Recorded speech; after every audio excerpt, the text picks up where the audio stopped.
In the lush, sun-drenched landscapes of Hawaii, Lilo and Stitch unfolds as a heartfelt ode to fractured families and the unexpected bonds that mend them.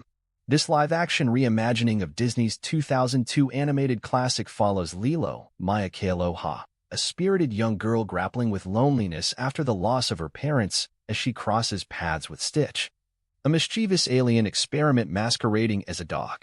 Together, they navigate the complexities of belonging, all while Lilo's older sister Nanny, Sydney Agyudong, fights to keep their dwindling family intact under the watchful eye of a skeptical social worker. While the bones of the story remain familiar, a runaway alien, a sister's struggle, and the Hawaiian concept of ohana, the film carves its own identity, blending nostalgia with fresh emotional textures and a sharper focus on the human connections that anchor its chaos. Where the original film thrived on anarchic humor and the quirky charm of its hand-drawn animation, this iteration leans into lived-in realism. Shot on location in Hawaii, the film immerses viewers in the vibrant rhythms of island life, from the crashing waves of Kauai to the bustling streets of a small town adorned with weathered surfboards and roadside fruit stands. The setting isn't just a backdrop, it's a character in its own right, grounding the story's extraterrestrial antics in cultural specificity. Lilo's world feels tactile and alive, a deliberate choice that pays off in moments where the fantastical collides with the mundane, like Stitch wreaking havoc at a local market or darting through a luau. This balance between the whimsical and the authentic prevents the CGI-heavy elements from tipping into uncanny valley territory, even when Stitch's wide-eyed, blue-furred design walks a fine line between adorable and unnervingly realistic. Central to the film's success is Maya Kealoha, whose portrayal of Lilo radiates with unvarnished sincerity. Unlike the animated Lilo, whose eccentricities bordered on the surreal, Kealoha's version feels like a real child, vulnerable, resilient, and occasionally petulant. Her performance avoids cloying precociousness, instead capturing the quiet ache of a girl who's learned to mask her grief with bravado. When she tearfully asks Nanny, "Am I bad?" the question lands with raw vulnerability, a testament to Kealoha's ability to convey depth without melodrama. Her chemistry with Stitch, a blend of puppetry and CGI, is equally compelling, particularly in quieter moments where their bond transcends the need for dialogue. Chris Sanders, reprising his role as Stitch's voice, infuses the character with the same guttural charm, though the script occasionally sands down his edges, favoring endearing mischief over the original's gleeful chaos. The film's most significant departure lies in its expanded focus on Nanny, portrayed by Sydney Agyudong with a mix of weary determination and youthful uncertainty.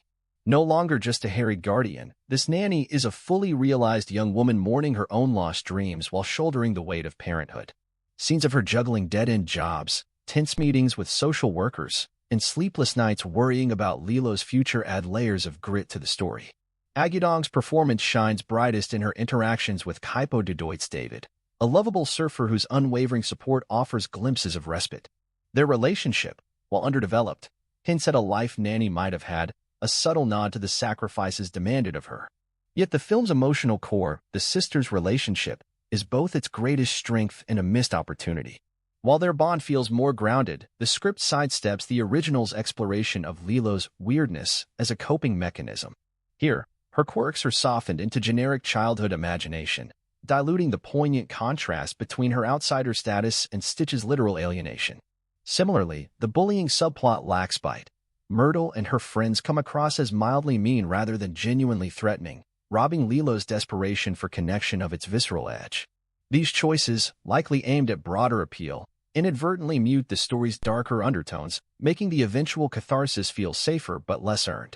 The interstellar subplot fares better, albeit unevenly.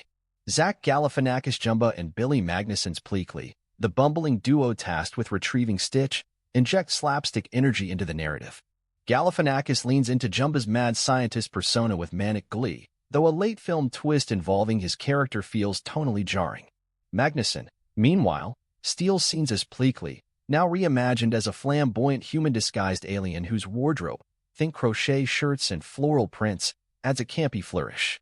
Their antics provide levity, though the film wisely limits their screen time to avoid overshadowing the human drama. Courtney B.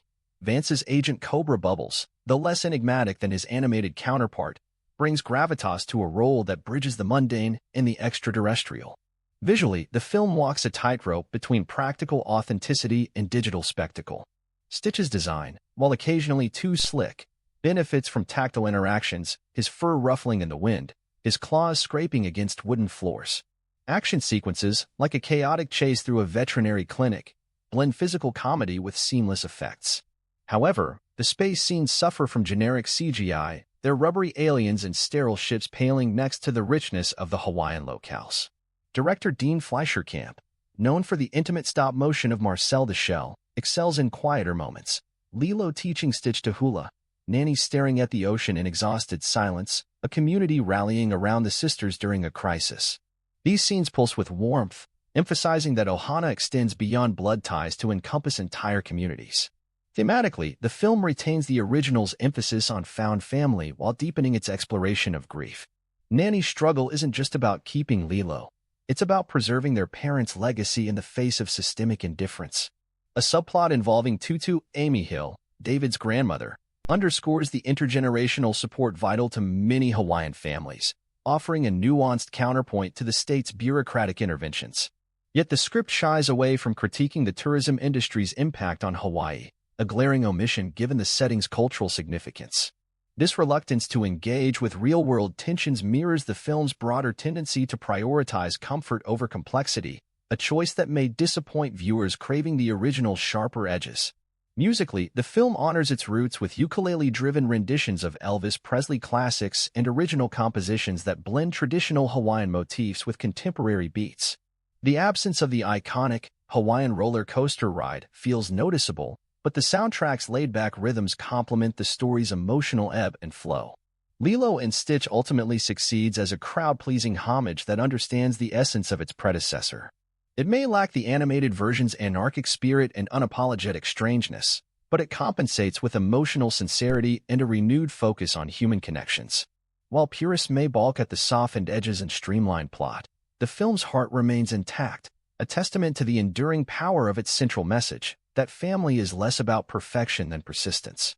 For newcomers, it's a charming introduction to Stitch's antics. For longtime fans, it's a comforting reminder that even in a world of remakes, some bonds are too resilient to fray. I hope you enjoyed this review.